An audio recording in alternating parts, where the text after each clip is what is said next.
The first question I think a lot of people have is that after you got that win over Vanessa Porto, most people thought, hey, Liz Carmouche, she's got this title shot locked up. What was your reaction? Obviously, they went in another direction, both for the belt and for you. I was a little surprised too, but like I said, entering into Bellator is I wanted to work my way up the ranks, and me being placed as number 2 and not number 1 certainly doesn't put me as being next up. So in that way, in that regards, I'm not really surprised.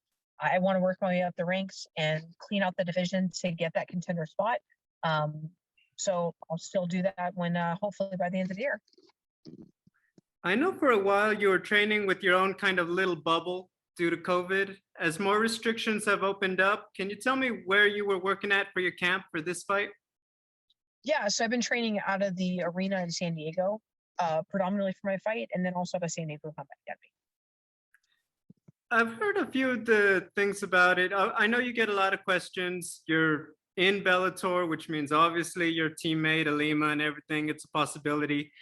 I want to ask if you could confirm for me, do you still necessarily train with Alima, like sparring and working as an active training partner with her, knowing that it's a possibility? Yeah, we still go together. I mean, I still do jiu-jitsu over there, and I still will go over there for sparring, so that we certainly do. When we have the opportunity, it seems like our schedules just never line up. She does a lot more traveling than I do. And then I also own and operate a gym, so it just seems like our schedules don't quite line up the way that they used to, being that I'm not working at the same gym anymore. And that was the biggest difference. Is before I was running that gym that we both trained at, so I was able to squeeze out and get training sessions in with her. Now I'm not able to do that same thing because I'm about 20 minutes away. But when we have the opportunities, we still train together whenever we can. I did want to ask the experience, is it different on fight night, walking out to the cage in Bellator compared to the UFC? Obviously, you're there for a cage fight, but I know the production is obviously a little different with everything. Yeah, it's really hard to tell just because I've only fought for Bellator during the COVID restrictions, so it's been without the crowd.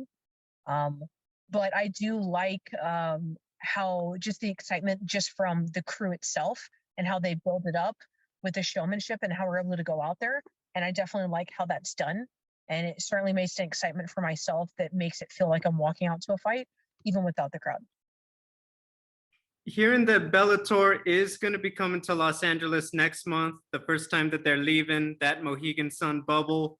I know you're obviously a SoCal person. Was a part of you a little disappointed that, hey, we didn't push it back a month just so you can maybe fight closer to home?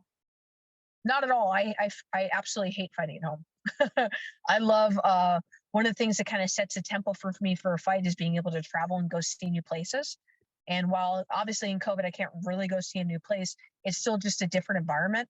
And it kind of doesn't feel the same when I fight in San Diego or I fight in California. I like fighting in any other state but here. Is it also part of it? Like, I'm assuming when you're fighting local, everyone who feels like they can't ask you for a ticket does. If you could put into words, how distracting is that, like, for a fighter? Because I know it happens to everybody. Yeah, I wouldn't say it's just distracting as more is it just to me seems really inconsiderate because there'll be people that I don't even know that come up to me and they're like, hey, you're Liz Carmouche. I'm like, hey, nice to meet you. They're like, can I get a ticket to your fight? I'm like, I've never met you before.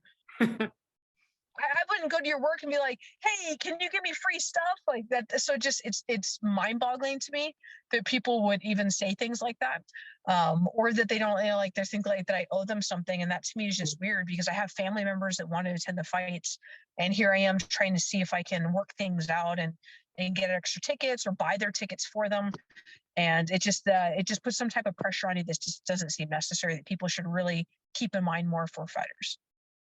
Gotcha. Just two last ones. You're fighting Kana Watanabe. She hasn't lost before. What do you think it is about her game that's been so successful for her so far in her career? I think one thing that you can really see, whether it's with Ronda or anyone else, is just how successful judo is in MMA, and how it's a really good partnership to shut down wrestling. And I think because of that, and then part of their game being able to have to hold somebody in place for a moment of time, similar like they would do in wrestling, that just makes it adaptable into MMA. And so that's why it's worked really well, because it shuts down wrestling And wrestling is such a key part of MMA that I don't think a lot of people are prepared for it. And my final question, obviously they have announced the next fight in your division for the flyweight title between Julianna Velasquez and Denise Kielholtz. Just what is your prediction for that one and how it plays out? Yeah, I'm really excited for that one. I think that's a really hard one just to figure out because I think it's two really talented women. And I think it'll probably go the distance and then have to go to decision just because they're both going to be looking for finishes and both be hurting each other the entire time. And they're strong in all areas. So that's a really exciting one I'm looking forward to. Any message for the I Am Gorilla fans out there who are going to be cheering you on?